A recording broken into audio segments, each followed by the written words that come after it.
de Ciencias Médicas de la USACH. ¿Cómo está, doctor? Hola, hola, ¿cómo están? Muy Gracias por bien, invitarme. No, igualmente. gracias a ti siempre, además por estar presente en este programa para conversar de algo que es tan relevante y muchas veces tan invisible, que es Mm. cómo viven nuestros niños y niñas, porque estamos preocupados de la atención de los adultos, pero bien poco en realidad en ese devenir, en lo difícil que es estar en Chile, de cómo eso impacta quizás de una manera mucho más grande a nuestros niños y niñas. ¿Por qué es tan difícil ser niño o niña en Chile? Porque los resultados nos dejan dentro de los peores índices de salud mental. Las razones son varias, pero hay un patrón común. En la vida del niño es la familia y el colegio o la escuela, y encontramos un patrón común en ambos, que está esta cosa de, esta idea de controlar al niño. O sea, nosotros no queremos que los niños sean niños, les queremos controlar su conducta, los retamos, los castigamos, que se callen, que se porten bien, que se coman la comida, que no peguen. Y esa estrategia de control de la conducta del niño obviamente termina enfermándolo porque nadie lo considera a él, no se le pregunta, no se le valida en su experiencia, sino que más bien o se lo critica, o se lo castiga, o se lo diagnostica, o se lo medica. Entonces eso genera todo un proceso de ir enfermándose paulatinamente, porque si a los adultos le hicieran lo mismo, también estaríamos igualmente enfermos que los niños.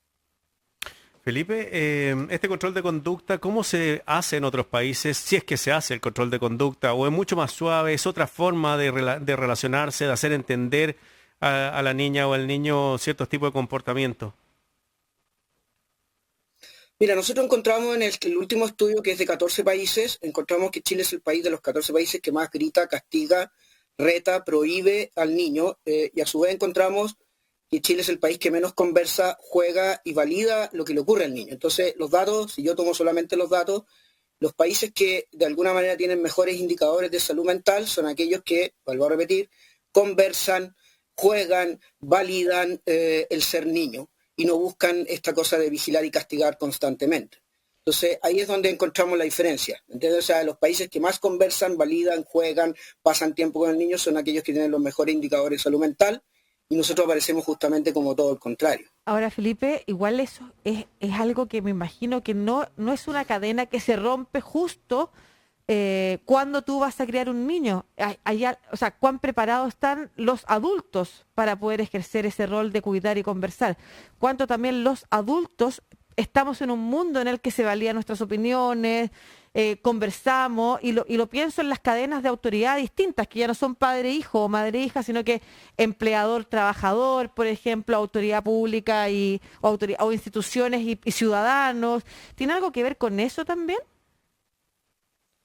Sí, bueno, eso es lo que yo planteo en el libro y voy explicando así como por detalle las causas que lo que pasa en la infancia pasa en la nivel adultez. Cuando tú tienes un país machista, cuando tienes un país basado en la jerarquía, cuando tienes un país basado en la productividad y el logro de las metas, también tienes una adultez enferma.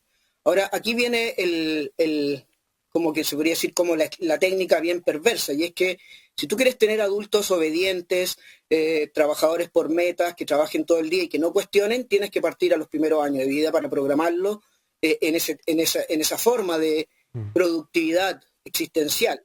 Entonces, los datos de la salud mental en los adultos son casi tan malos como los de la infancia. El problema es que el adulto en Chile y en Latinoamérica ya no se cuestiona esa forma de vivir.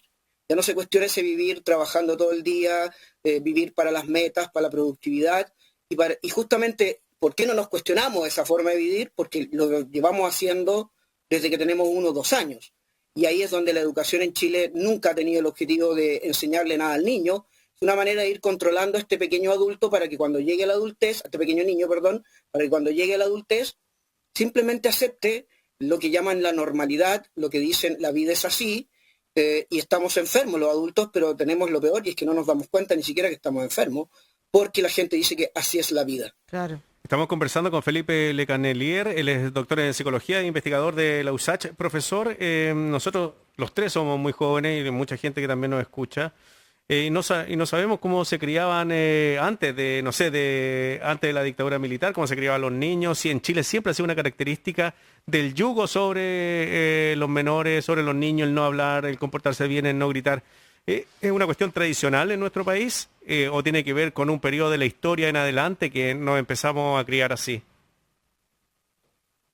Sí, mira, nosotros empezamos a tomar datos hace 15 años y ya mostraba toda esta enfermedad de la infancia, pero no tenemos datos anteriores, nadie investigaba este tipo de cosas.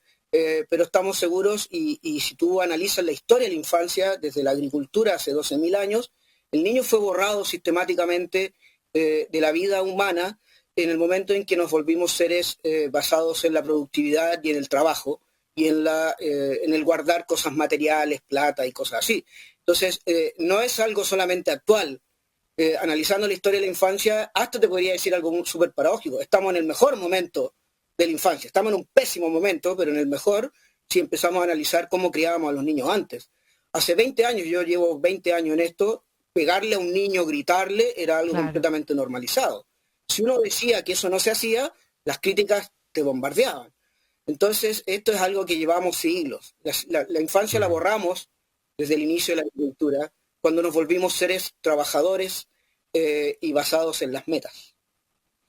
Estoy pensando en cómo se entiende lo de no solamente vigilar y castigar o la norma o el reto, porque esto no necesariamente significa que niños en otros países con mejores condiciones no tienen que cumplir normas, por ejemplo, o no tienen que seguir, no sé, no puede cruzar la calle en la mitad, tiene que esperar que el semáforo de rojo o verde en su caso para que usted cruce, por ejemplo. Entonces, ¿cuál es la diferencia respecto a cómo se establecen esas condiciones de convivencia ciudadana y en el que además toda la ciudadanía, en muchas sociedades donde toda la ciudadanía se hace cargo de la educación de los niños y niñas, no solamente como tú en tu casa y no te metas con mi hijo, sino que hay como una sociedad que se encarga de educar a las generaciones que vienen? ¿Cómo se relaciona ese cruce entre sí tener normas, pero al mismo tiempo sí dejar abierto el espectro para que los niños y niñas puedan manifestarse? No se trata como del... No, como el laissez-faire. No se trata como de la libertad solamente sin normas, me imagino yo. No, claro. Mira, hay normas que tienen que ver con la seguridad de la vida y eso nadie lo duda, pero hasta ahí llegan los límites. Ahora, es interesante, tú hablas de los laissez-faire, pero mira, ahora hay estudios actuales de sociedades cazadoras-recolectoras que todavía existen y las sociedades cazadoras-recolectoras tienen un estilo laissez-faire de crianza y tú analizas a los niños y los niños no tienen ninguno de los problemas de salud mental que las sociedades modernas tienen.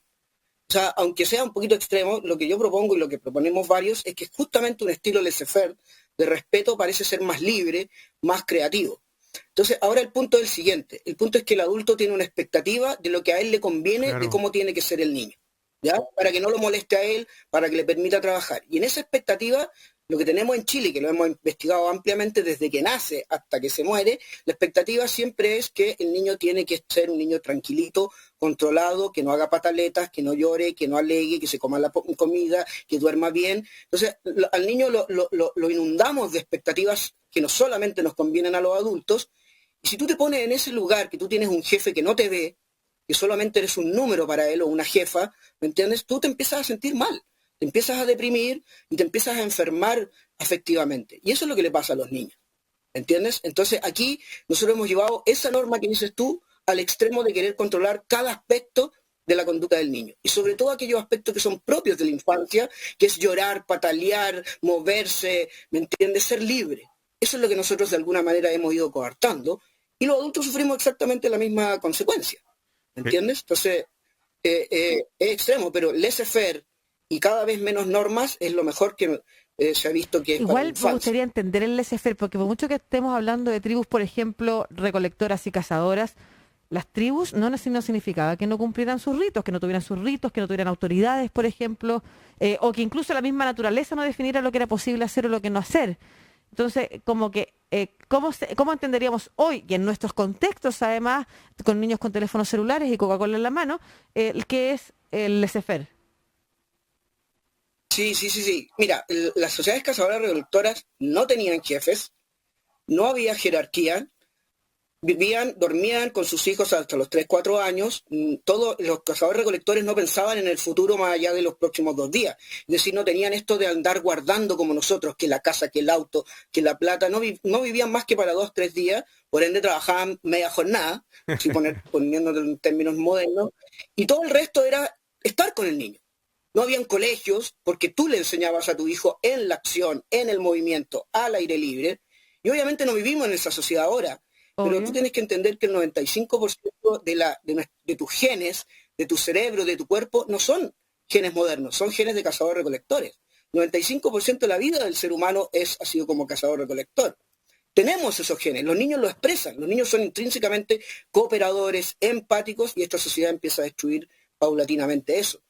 Entonces, el punto es que siempre vamos a buscar una norma, porque los adultos tenemos tan encarnado esto de la norma, el control, el deber ser, el cumplir la meta, que ya ni siquiera dudamos de eso.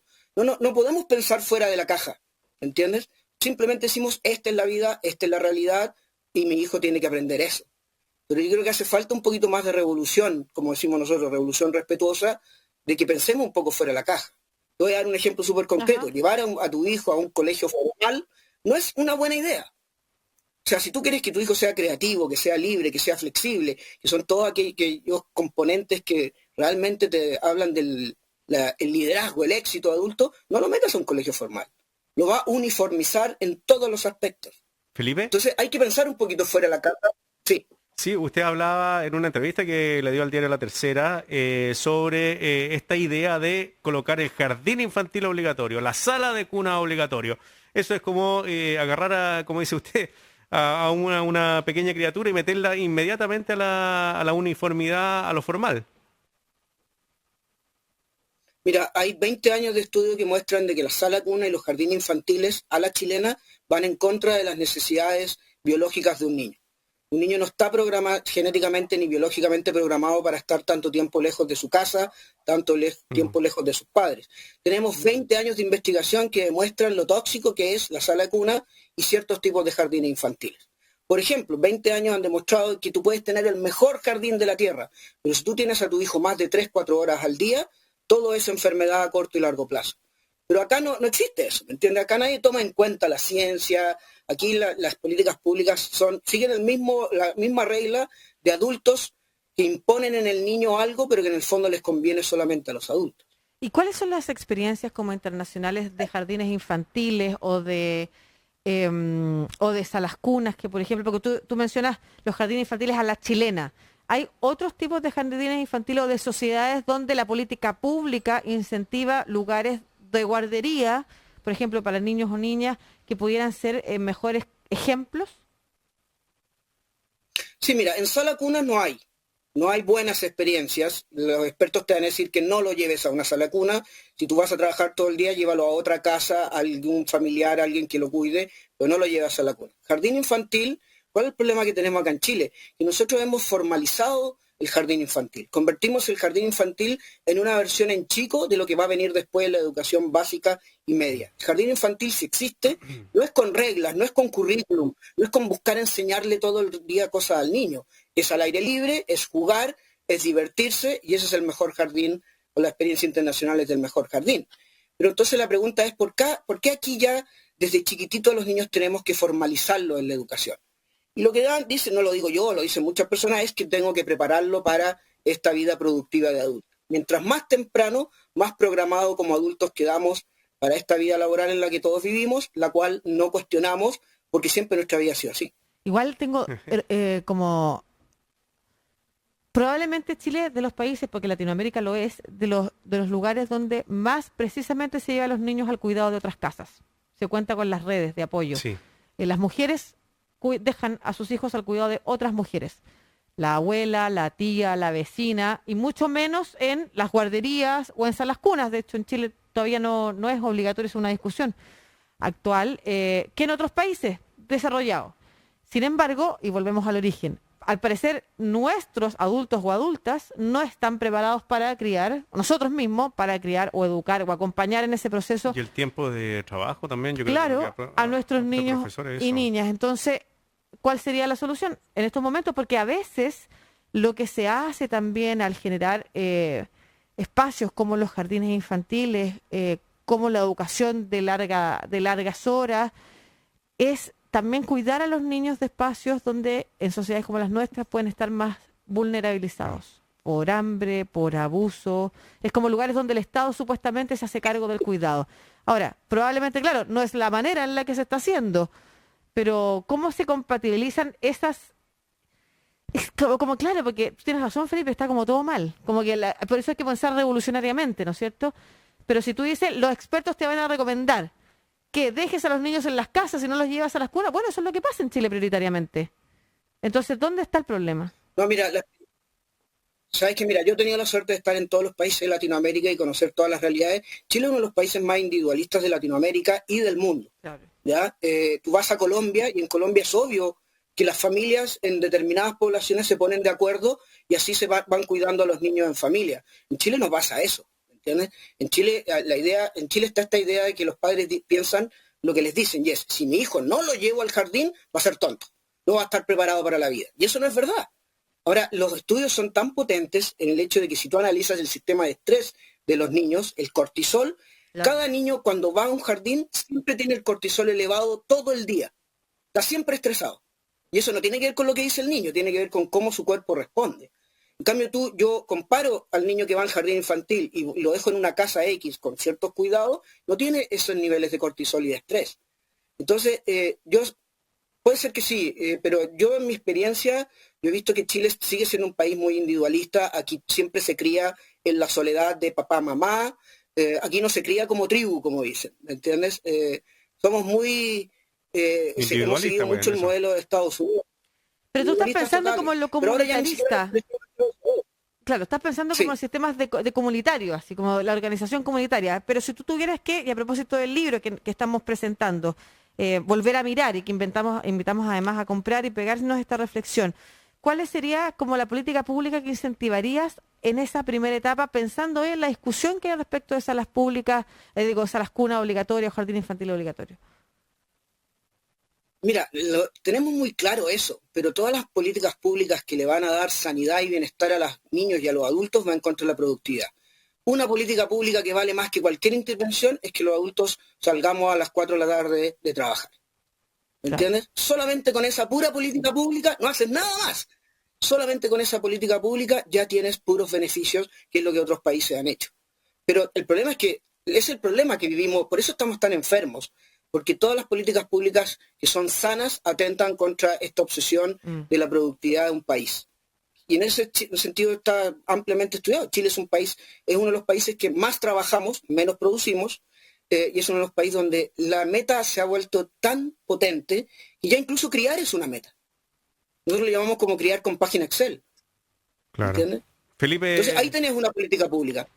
Felipe Lecanelier, él es doctor en psicología e investigador de la USACH, conversando con nosotros acá en Estación Central. Profesor, que le vaya muy bien, un agrado tenerlo. Muchas gracias por su tiempo y también por su opinión.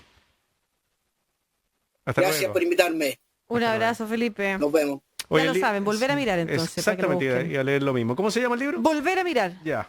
Es importante, no sé si tiene razón Felipe respecto de que en realidad